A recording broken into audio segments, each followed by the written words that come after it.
Hey guys, today we're taking a look at a set of MirageGaogamon versus Imperialdramon. This is from the last week of BT16 format, as we have now entered EX6.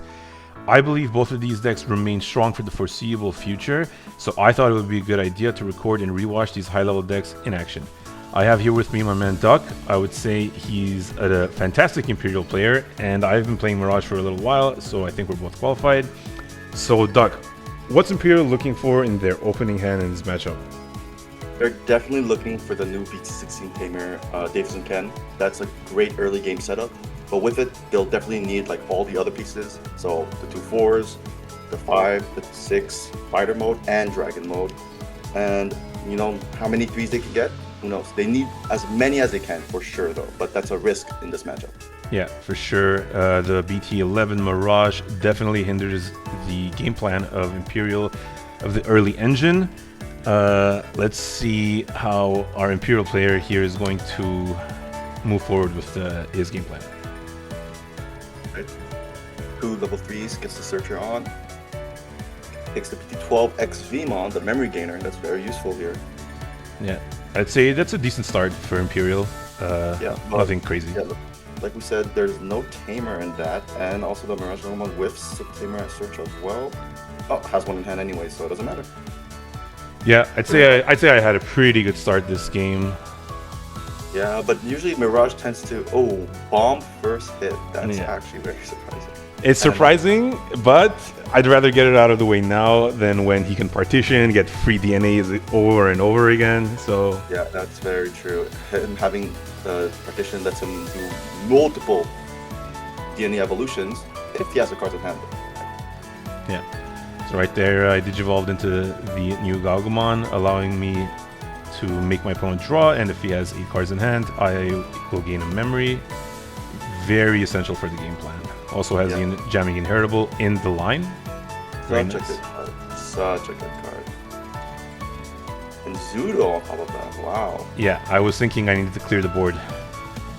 And first hit to the security bomb.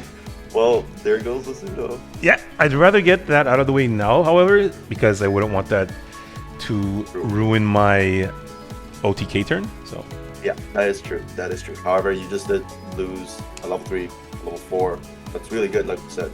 And already starting the DNA. Already starting the DNA with that Stingmon that reduces play cost by 1 if you have a blue Digimon in play. Running the board.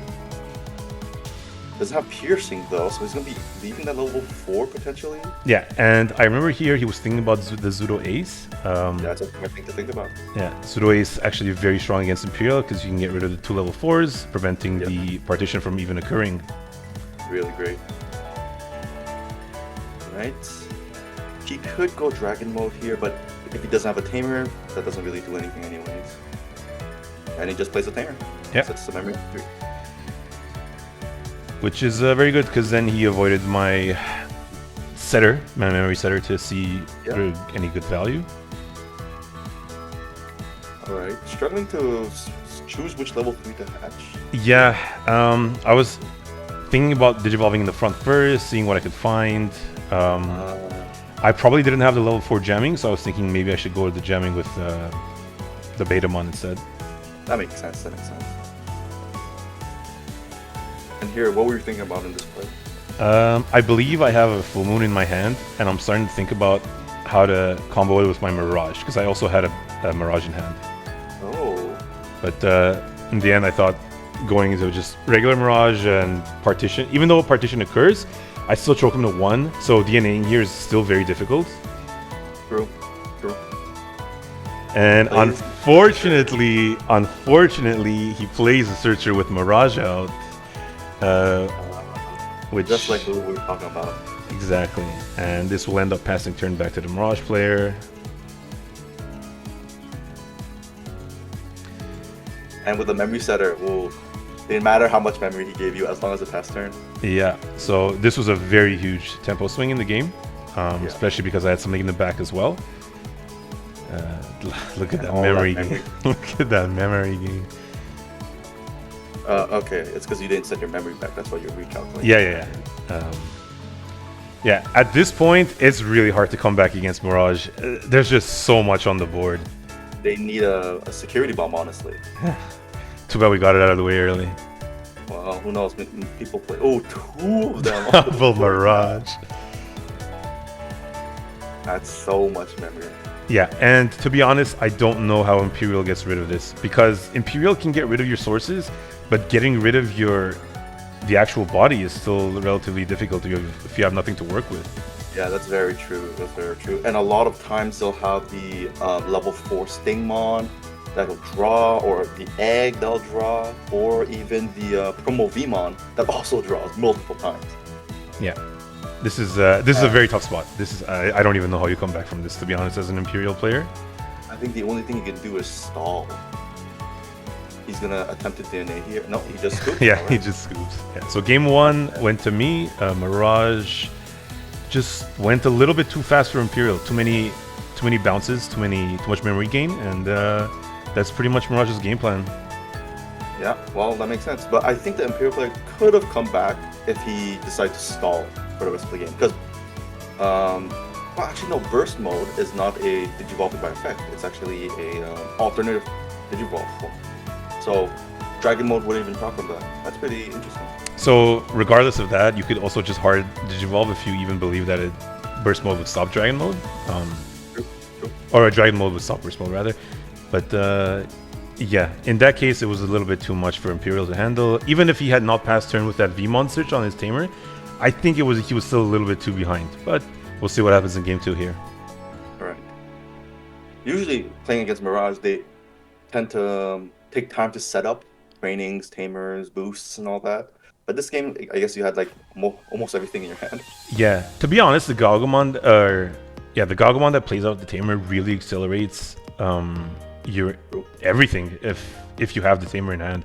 So even though that card is not really played as much as the other Gaogamons, because the other ones are really strong, the value you can get out of that one is really high. True. Early value, always good. Yeah, sets up the game in your sets up the game for you, the early game, and you can transition to the late game very easily if you have your tamers. However, this game is not proving as easy for me, and I could immediately tell because I don't have a tamer on board. But I can already see what you're trying to do here. You're trying to go into your 6 as soon as possible, just so that you can start like threatening him with the memory gain. And whatnot. That's exactly what I did. That was the exact game plan. I saw how it worked so well in game 1, so I was like, let me try to recreate that as soon as possible. However, as you can see, it's not going as well right now. This time, he was able to get all the pieces. Yeah. Ooh, a boost in security, though, that could help things out. Yeah. But he has a tamer going to... Ooh, has to turn with another tamer. Unfortunately, the reality is a mem boost and just a level 3 in the back is not that threatening. Even at three memory, it's not that bad, because the most I could do is going to Mirage and then attempt to bounce that Pildra, and then he partitions, and then that passes turn. So it's still not great. Yeah, that's true. Honestly, I think that's a risk worth taking, just in case he doesn't have a 5. Yeah, and I think that's exactly what I was thinking in my head right here, promoting and and it's too dangerous to swing. You don't want to risk the ace. Yeah, that's exactly what I was thinking. I knew I needed the draw, but if he aced there, it was just game over. Yeah, that makes sense. Man, the new Gaogamon giving you memory too, that's really good. Yeah, and if you have the old Gaomon underneath, that gains you memory when your opponent draws a card. You essentially Digivolve for free if your opponent has 8 cards in hand. Ooh, interesting. Did you not have a 5 in this situation then? Nope, I did not. I remember that I didn't have a 5, okay. And I was just thinking I was thinking in my head, if this Death X sticks, it'll see a lot of value. It was very unlikely because it has no sources, so it can be very easy for Imperial to get rid of Digimon with no sources underneath. But I think I was just my hand was too bricked, so there was no answer. Potentially you could do a lot of work, but it seems that he might be able to go back to 5 again. Yeah, the double tamer speeds up that process a lot. Yeah, there we go. Essentially DNAing for going into your 5 for free Ooh, but this is not the one with partition though. It is not. And there we go. That's amazing. It is, but he still has 7 memory to work with, so realistically, he could just do that all over again. Yeah, he could. He could, if he has the pieces. He does not have the pieces. Picking up the Dragon mode and the SC9 Peldra. Yeah. The Davis. Still, your board is kind of weak on currently. Yeah. Crazy to think that that card can just get rid of the Death X as well, so it didn't really matter. Yeah, and he could potentially have game next turn if the Imperialdramon doesn't die in Security. Yeah, if I had something in the back, it might not have been too bad, but seeing as I had nothing hashed and ready to go, this really set me behind. And I think here I was thinking to myself, yes, Zudo Ace would be really good. It'll overflow. It'll still give me a bunch of memory, but I just couldn't find it. But still, you have a board set up to bait it, so maybe. So I did think that to myself. I was like, yeah, okay, you might think that I have Zudo Ace in hand, but the reality is, if I had Zudo Ace in hand, I would have just digivolved into it, right? Instead of playing that Gaomon. Really? I feel like it would be a better situation to not evolve on top of it, just so that you have a wider board anyways, and more draw. I don't know if a wider board does anything though, because he's presenting game on the board. I needed to get rid of that Imperial. That's true. He used that one again. It's 2 checks with the Imperialdramon, and just swings with the fighter mode for game. Yeah. So yeah, this game you could clearly see that Imperial definitely has everything it needs to win when Mirage can't go fast enough. And that was a really good showcase from our Imperial player here on how to take the win. Yeah, well, honestly, it was just go faster, right? Yeah, it was. It really was just go faster, and if your opponent doesn't have any answers, then Imperial will take it.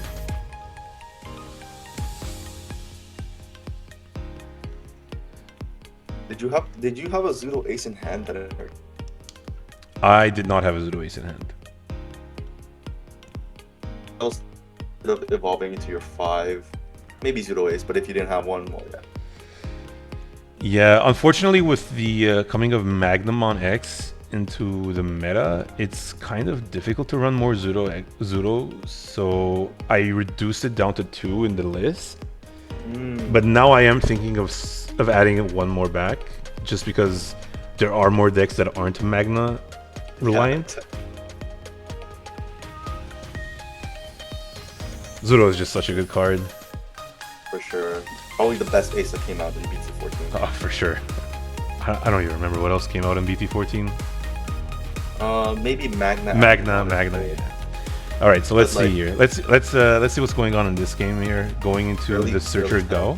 Yeah, early Go, the early Tamer on the Imperial side as well. Yeah, exactly. Just both setting up. Tamer out. Yeah, if I remember correctly, this game we just ended up passing each other to 1 memory for a couple of turns. Still though, Imperial has a harder time if it's just waiting. Because, well, their wait game is searching, right? And Mirage can OTK. So if it does ever come out, it might just win the game on that. That is true. Where you're coming out now, maybe OTKing here. That is true. Imperial usually does the 2 checks with the Peldra and then maybe 2 more on top of that, but doesn't really OTK there. So this is a pretty ideal stack. Does he have 8 cards? I'm assuming so. I mean, it doesn't matter if he has 8 or more cards, he can't block with that. True. So yeah, the Inheritable would allow me to unsuspend, and this is a very threatening board state. Yep, can't search again. He plays XV. That's the turn. Yeah. He does not mull. Well, he probably needed some search, so he opted to play something to Digivolve on top of instead, which is a pretty good idea. However, this is a very threatening board state, and gets rid of the Mirage with the Giga Death. Yeah, but honestly, I think because you bounced the XV to hand, he could have DNA'd before doing that. That's true. Yeah. Yeah, get some more draws if he needed to search and whatnot. Yeah, that was a really unlucky mem boost. I got to see one Mirage get bottom deck from the Giga Death, and then I picked one up, and then another one just got bottom deck from my mem boost. So Yeah.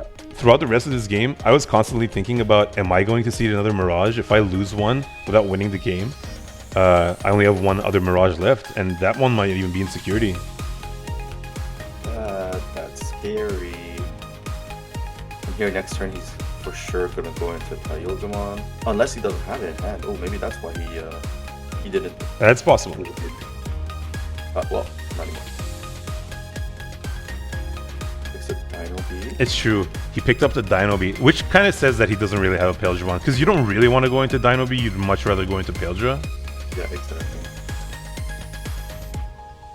Yep, no Pyodon. Yeah, so Dino B will suspend one of your opponent's Digimon, you gain 3000 DP, and then you may attack a Digimon.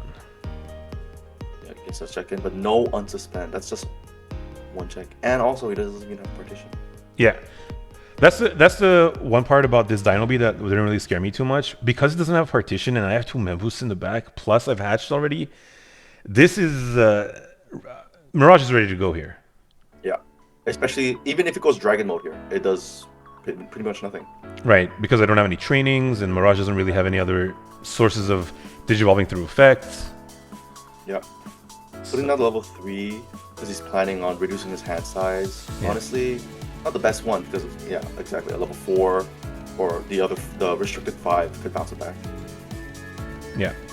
Ooh, this is a really good looking stack. It's got jamming, it's got the restricted Gaomon. Mac out bars.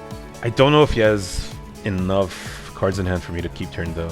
Yeah. Alright, so turn passes at 1. Not the worst. He can't really play any searchers because of the Mirage being out. Yep. Pretty good state that Mirage is in right now. Yeah. I think if he had the partition, this would be a lot more difficult, but seeing as it was just a Dino B, it was fine. Yeah, and he still also doesn't have a 5 either.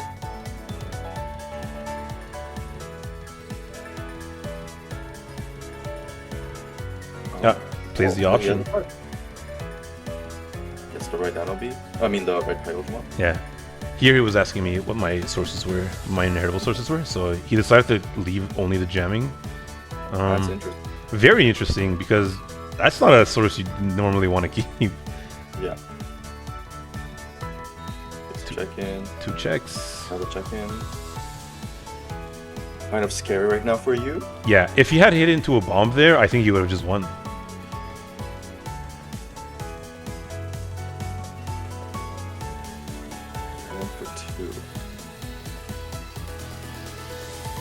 So in this position, my Mirage is still on the board, so it's still very powerful, just because of the memory gain.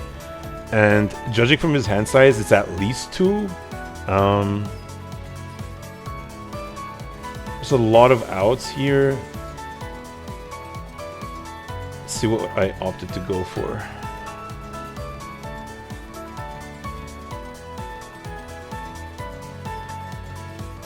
Yeah, so I played a level 3 just to proc the Mirage memory gain.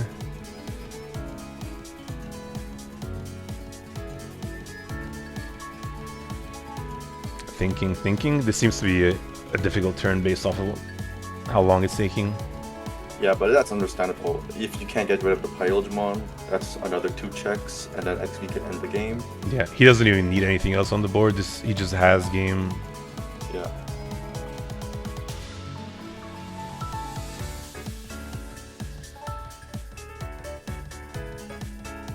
I think, if I remember correctly, I ended up just passing the turn with a training or a mem boost here. But we'll see. That makes sense. Right.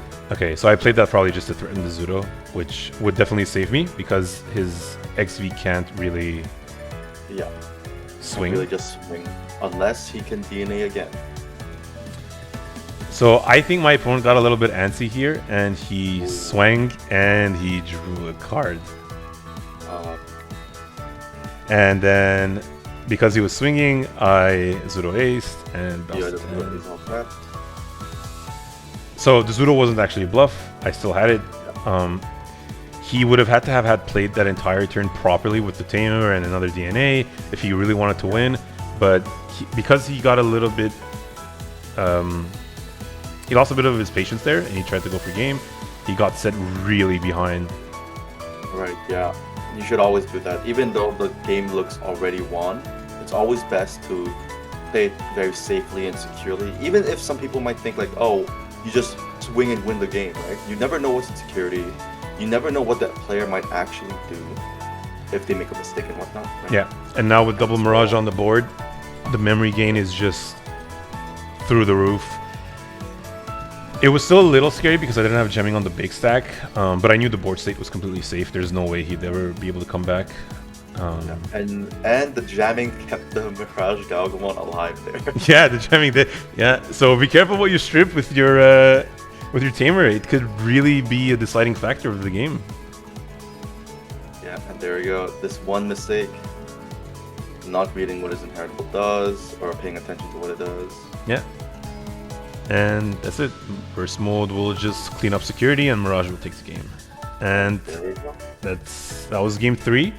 And the game finished 2-1 for the Mirage player. I would say the matchup is pretty straightforward, right? Like the Imperial finds his pieces and he goes fast, they win. If not, the Mirage just has so much juice. I think. What do you think about that matchup? I think you're right. They're both very simple, straightforward strategies for each deck, right? Mirage is just going to get all its pieces, make sure the opponent has 8 or more, and then OTK.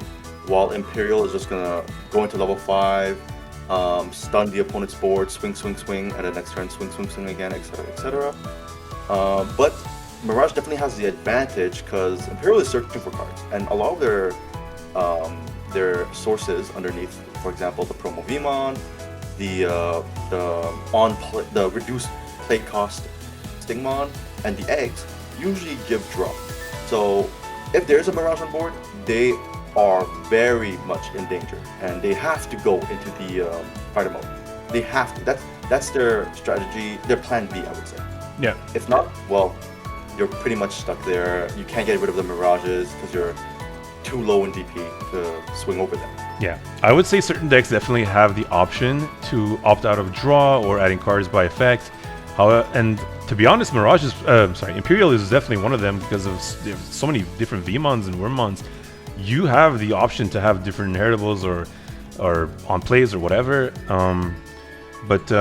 Yeah, dropping hand size is definitely what you want to go for against Mirage. And yeah, that was our showcase for today. I hope to see you guys soon.